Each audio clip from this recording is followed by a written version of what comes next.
안녕하세요. 대단히 반갑습니다. 수필 읽어주는 남자 자한형 이종수입니다. 이번 시간은 455번째 시간으로 김규환이라는 글을 읽어드리도록 하겠습니다.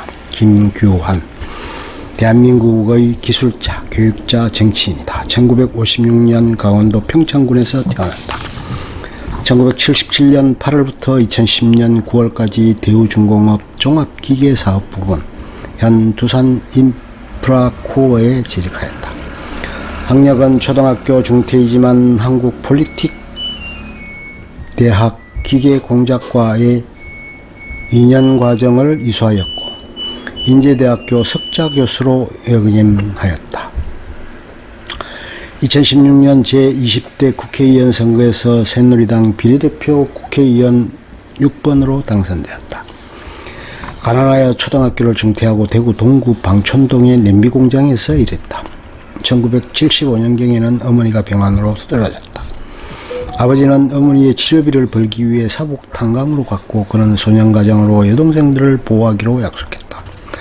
그래서 그는 여동생을 데리고 상경에 아무 일이라도 찾으면서 가난에 벗어나기 위해 노력했다. 하지만 잘 되지 않았다. 당시 음식물 쓰레기 등을 보면 잔반을 주워 먹을 정도의 가난에 시달렸다. 밤중에 상갓집에 몰래 들어가 음식을 마구 훔쳐먹고 도망 나온 적도 있다.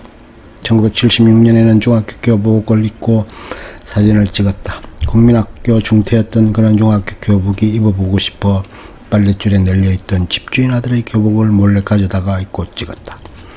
1977년 8월경에 어머니가 돌아가시자 그는 더 이상 삶에 의미가 없다고 판단하였다. 열심히 노력했던 이유가 어머니 병 약값을 벌기 위해서인데 어머니도 돌아가셨고 학력과 기술이 없어 가난에서 벗어날 희망도 없었다. 그래서 여동생한테 아이스크림을 사주고 쥐약을 사 자살하려고 했지만 여동생이 자살을 말려서 그만두었다. 대우중공업 시절, 취준생 시절 자살을 포기한 직후 어머니가 백지 대용으로 붙인 신문지에서 대여가족을 찾는다는 내용을 보고 대우중공업, 대우종합기계 창공장에 찾아가서 입사하려고 시도했다. 근처 중소기업 채용공고로는 채용공고처럼 평범하게 적혀 있었는데 대기업 채용공고는 가족을 찾는다고 적혀 있으니 가족적인 회사일 거라 짐작해서 간 것이었다. 대우중공업은 당시 최고의 인기 직장이었다. 그래서 기술이 뛰어나다고 소문난 명문 공고를 졸업하고 기계 가공 경진대회 등에서 수상한 사람들 위주로 합격하였다. 1977년에는 고졸 군필 자격증 보유자가 아니면 생산직은 할 수 없었다. 하지만 그는 대우중공업이 우리나라에서 가장 좋은 대기업이라든지 그런 것은 전혀 몰랐기 때문에 노트에 이력서를 작성하여 수의에게 제출하려고 했다. 그러자 수의가 거지라며 때리고 쫓아내려고 했다. 하지만 차 타고 지나가던 김우중 대우회장의 막내 동생 씨가 우연히 발견하고 폭행을 멈춘 후 불쌍하게 생각하여 무슨 행패냐 굳어줘 라고 말했고 이 때문에 면접을 볼 수 있게 되었다. 서울 사람에게 굳어줘라는 말은 밥 한 끼 정도 도와주라는 정도의 뜻이다. 그런데 경상도에서는 우리식으로 받아주고 도와주라는 말이라고 한다. 높은 임원은 서울 사람이라 전자의 의미로 말했지만 수인은 경상도 사람이었기에 후자의 의미로 알아듣고 부장에게 그 임원이 이 사람을 쓰라고 했다고 잘못 전했다. 그런 우연의 일치 끝에 간신히 면접을 볼 수 있게 되었다. 정밀 가공기계인 선반에 대해 잘 아느냐는 질문을 받자 벽에 물건 보관할 때 쓰는 가구 셀프인 선반을 만들어 본 적도 있고 써본 적도 있다고 대답했다. 그런 그가 기계 정밀 가공 회사에서 일자리를 정상적으로 구할 수는 없었으므로 청소부 겸 사환으로 입사하게 되었다. 이것이 1977년 8월의 일이다. 김규환 스스로는 인식하지 못한 사실이지만 운이 매우 많이 따랐다. 1976년 대우중공업은 국영기업이었던 한국기계공업을 인수했다. 그래서 대우면을 키우려고 젊은 기계가공 기술자를 많이 뽑았다. 사환 시절 청소부 겸 사원의 업무는 회사 마당을 쓸고 풀을 뽑는 일이다. 기술을 배울 수 없기 때문에 열심히 해봤자 승진된다는 가망이 없다. 국가에 의한 사회복지가 부족하던 시절 김규환이 굶어 죽지 않게 회사에서 살려준다는 정도의 의미밖에 없는 일자리다. 하지만 그는 거기서 그치지 않고 식당 아주머니들이 회사 식당에서 밥 짓는 것을 도왔다. 비오는 날에는 마당을 쓸었다. 그리고 임원 면담 때 이 회사 사람들이 마당에 꽃을 심지 않은 것은 바보 같은 짓이라고 억지를 끌어가며 꽃이 살 돈을 받아왔다. 여러 사람에게 잘 보이는 자리에 꽃을 심고 구석의 안 보이는 자리에는 야채를 심어 기능공들이 회식할 때 나눠 먹을 수 있게 했다. 기술을 모르는 청소부가 대기업에 기여한다는 것은 허황된 소리로 보이기 쉽다. 하지만 그는 꽃을 심어서 그런 황당한 일을 실제로 해냈다. 도라지를 심어놓았는데 몇 달 후 미국인 바이어가 공장을 방문한 뒤 아메리칸 스타 플라워라며 매우 반가워해서 계약에 유리했다는 것이다. 사원들은 통근버스를 타고 도착하는데 아침 8시부터 근무를 시작했다. 그런데 김규환은 회사가 자신을 뽑아준 것에 너무 고맙다며 매일 새벽 5시에 출근하였다. 2002년 박근경님 길거리 특강에서는 자신이 그 당시 8시에 출근하는 기능공들을 위해 새벽 6시부터 기계를 워밍업 시켰다고 했다. 당시 회사 사장은 주로 5시 20분경에 출근하고 있었다. 사장이 청소부를 보고 누구냐 하고 물었다. 그러자 김규환은 아저씨는 누구세요? 하고 반문하였다. 사장은 그 질문을 대답하지 않고 지금 청소하는 것을 누가 지시한 일인가 하고 물었다. 그러자 김규환은 시키긴 누가 시킵니까? 그냥 제가 좋아서 하는 거죠 라고 했더니 사장은 훌륭하군 하고 대답하였다. 며칠 후 사장이 기능사원 보조공으로 승진시켰다. 입사 1년 후의 일이다. 이는 삼성 강연에서 말한 내용이다. 참고로 대우중공업은 1999년 기준 15,000명짜리 대기업이라 웬만큼 성실해서 사장의 눈에 띈다는 게 결코 쉬운 일이 아니었다. 기능사원 보조공 시절 그는 생산일부 생산일과 사상반에 배치되었다. 기능사원 보조공은 기술자들이 제품을 가공하면 쇠 다듬는 줄로 날카로운 모서리를 제거하고 작업이 끝나면 기계의 기름때를 청소하는 일을 한다.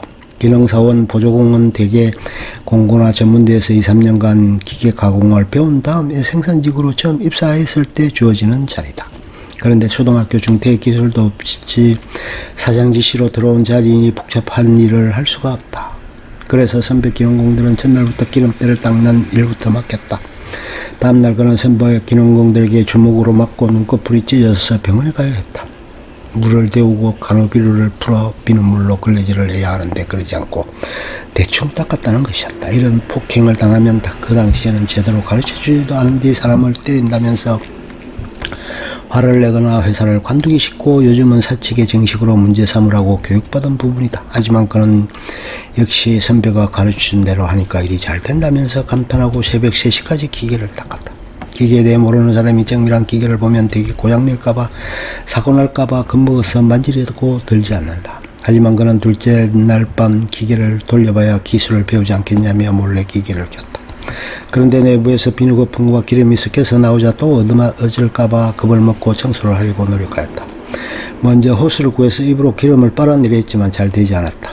그러자 기계에 대해서는 하나도 모르지만 기어를 닦으려는 생각으로 볼트를 풀어서 기계를 분해하였다.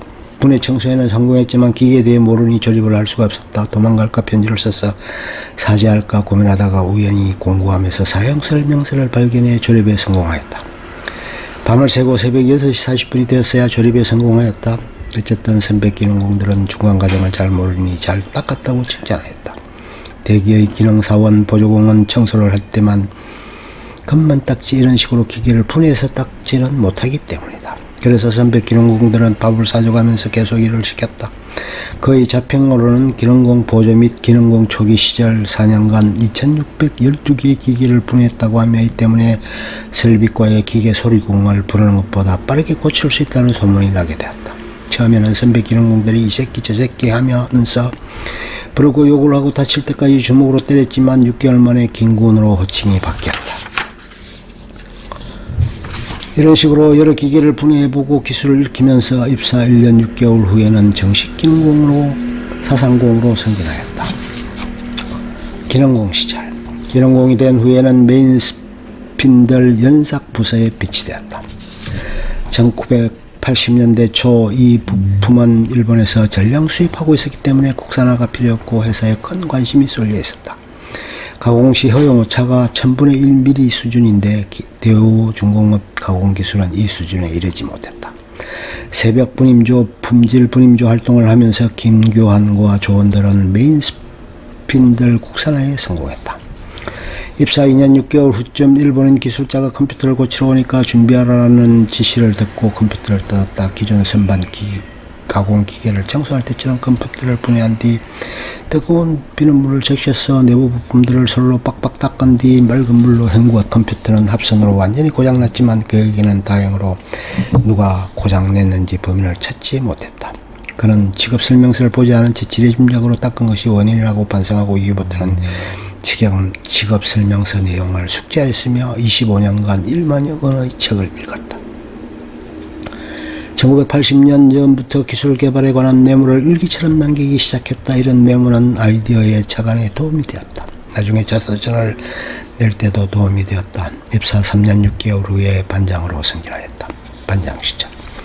그런 이 시기에 영어 회화를 배우기 시작했다. 외국인 바이어들은 한국 현지 사정을 알기 위해 통역을 대동하고 공장을 방문하는 경우가 있다. 하지만 통역은 기계 가공 기술자가 아니기 때문에 자세한 내용을 전달 못한다. 생산직 중 영어 회화를 할 줄 아는 사람은 거의 없었기 때문에 주변 기능공들을 놀라겠다. 1982년 83년경에는 정밀 가공 연삭기능사 2급, 현 연삭기능사에 응시하였다. 실기는 한 번 만에 합격하였지만 필기는 9번 떨어지고 10번째 합격했다.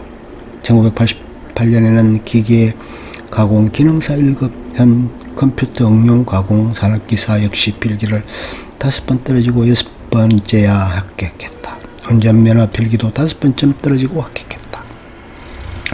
전문대 시절 국제대회나 전국대회에서 여러 차례 상을 받은 사람이니만큼 한 번은 이경훈 사장이 직접 관심을 가지고 불러서 학교는 어디까지 나왔냐고 물었다. 그러자 김규환은 국민학교 정도까지 밖에 못 공부했다고 대답했다. 그러자 사장이 이 사이에 직접 그를 공부시키라고 지시하였다. 나이 먹고 초중고 과정을 일일이 통과하려면 단계가 많이 힘드니까 중간 과정은 생략하고 대학 교육만 받는 쪽으로 접근했다. 학비 지원을 위해 4,500여 명의 대우 사원이 지원했는데 사내시험에서 1등을 해서 지원을 받을 수 있었다. 사측에서는 회사를 휴직할 수 있게 해주고 교육비를 모두 지원했다. 1990년, 91년에는 작원 기능대학 현 한국폴리테크 7대학 기계공작과의 2년간 교육을 받았다. 당시 이 학교의 교육 수준은 국내 최고 수준 전문대였다. 이 학교의 졸업생들은 당시 중견기업의 중용으로 취업하던가 창업을 했다. 그런 반면 당시 그의 학력은 초등학교 수준이었으므로 영어 등의 학급을 따라가지 못해 큰 고생을 할 수밖에 없었다. 하지만 열심히 노력한 끝에 성적 장학금을 받을 정도로 학점이 높아졌고 끝내 졸업도 했다. 졸업하자마자 사장이 부인과 함께 본사로 불러 축하한 후 성장에서 승진시켰다. 당시 이 학교에서는 영어를 못하면 졸업을 못하도록 하는 제도가 있었는데 이를 극복하기 위해 그는 재학 당시 5개국어를 공부하기 시작했다. 직장 시절. 생산직에서 직장은 상당히 높은 중견관리직 직급을 의미한다. 예, 김직장, 이직장. 그가 직장으로 승진한 것은 전문대 졸업 직후이자 입사 15년 만이었다. 그 후 1992년경 탁월한 성과를 인정받아 국가 품질 명장이 되었다. 33년 동안 대우중공업, 대우종합기계, 두산 인프라코아에서 근무했다. 직장으로 승진한 뒤 그는 TV에 나오는 등 전국적으로 유명해졌고 자서전도 썼다. 외국이나 삼성의 강연을 다니기도 했다. 직장 생활에 대한 사상.